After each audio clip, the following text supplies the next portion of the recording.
कभी सोचा है कि एक हजारों साल पुरानी हड्डी के अंदर क्या छिपा हो सकता है? चलिए आज एक ऐसी ही अनोखी और हैरान कर देने वाली खोज के बारे में जानते हैं, जहां वैज्ञानिकों को एक हड्डी के अंदर मधुमक्खी का घोंसला मिला। तो हमारी ये कहानी शुरू होती है कैरिबियन द्वीप हिस्पैनियोला की एक गुफा से। यहीं पर एक प्राचीन हड्डी के अंदर कुछ ऐसा मिला जिसने वैज्ञानिकों को भी सोचने पर मजबूर कर दिया। एक जीवाश्म विज्ञानी थे, लजारो विनियोला लोपेज। वो हुतिया नाम के एक पुराने जमाने के चूहे जैसे जीव के जीवाश्मों को देख रहे थे, और तभी उनकी नज़र एक ऐसी चीज पर पड़ी जो बिल्कुल भी नॉर्मल नहीं थी। उन्होंने जबड़े की हड्डी में उस जगह को देखा जहां दांत लगा होता है, मतलब दांत का सॉकेट। और उसके अंदर हड्डी की खुरदरी सतह नहीं, बल्कि एक एकदम चिकनी पॉलिश्ड लेयर थी। कमाल है ना? ऐसा लग रहा था मानो किसी ने उसे अंदर से बड़े ध्यान से चिकना कर दिया हो। अब देखिए, ऐसा पहले भी हो चुका है। डायनासोर्स की हड्डियों तक में ऐसी चीजें मिली हैं जो बाद में ततैया के घोंसले निकले। तो जाहिर है विनियोला लोपेज का पहला अंदाजा भी यही था कि ये जरूर किसी ततैया का बनाया हुआ कोकून होगा। तो ये छोटी सी लेकिन दिलचस्प चीज देखकर उन्हें लगा कि अरे वाह, इस पर तो एक बढ़िया छोटा सा रिसर्च पेपर बन सकता है। और ये एक बड़े मजेदार वैज्ञानिक सफर की शुरुआत थी। और उनके सहयोगी रीगलर, वो भी तुरंत तैयार हो गए। उन्हें लगा कि हाँ, ये तो बड़ा सीधा साधा और जल्दी खत्म होने वाला काम है। पर उन्हें अंदाजा भी नहीं था कि ये खोज उनकी सोच से कहीं ज्यादा अनोखी निकलने वाली है। टीम ने जैसा सोचा था बड़ी तेजी से एक रिपोर्ट तैयार कर भी ली, लेकिन कहानी में एक ट्विस्ट था।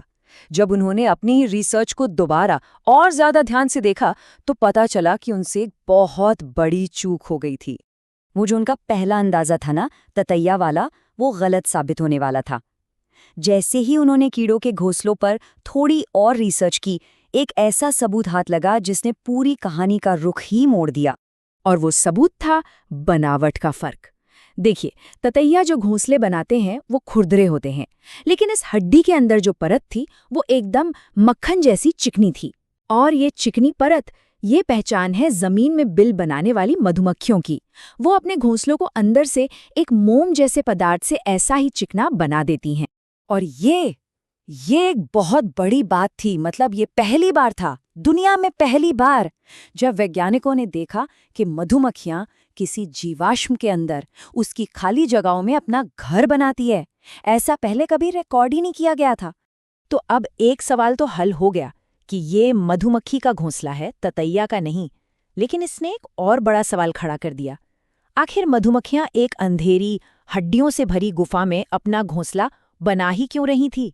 इसका जवाब हमें मिलता है हजारों साल पुरानी एक कहानी में।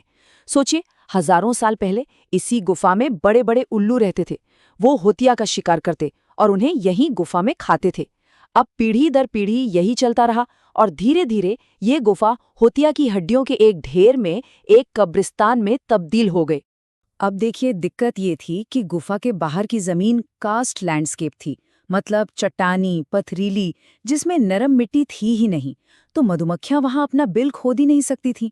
लेकिन गुफा के अंदर सालों से बारिश के साथ बहकर आई नरम मिट्टी जमा हो गई थी। तो मधुमक्खियों के लिए तो ये एकदम परफेक्ट सुरक्षित जगह बन गई। और मजे की बात यह है कि ये कहानी सिर्फ जबड़े की हड्डियों पर खत्म नहीं हुई।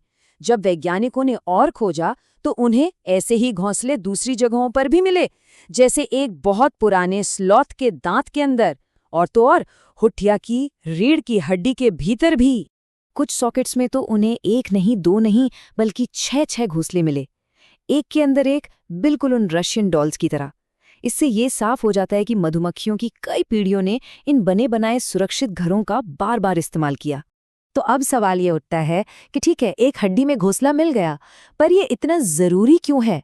मतलब एक छोटे से घोंसले से इतनी बड़ी कहानी कैसे बन गई? क्योंकि ये खोज हमें कई चीजें सिखाती है। एक तो ये कि कीड़ों के एक ऐसे व्यवहार के बारे में बताती है जिसके बारे में हमें पहले पता ही नहीं था। दूसरा, ये दिखाती है कि कैसे जीव बदलते माहौल में खुद को ढाल लेते हैं।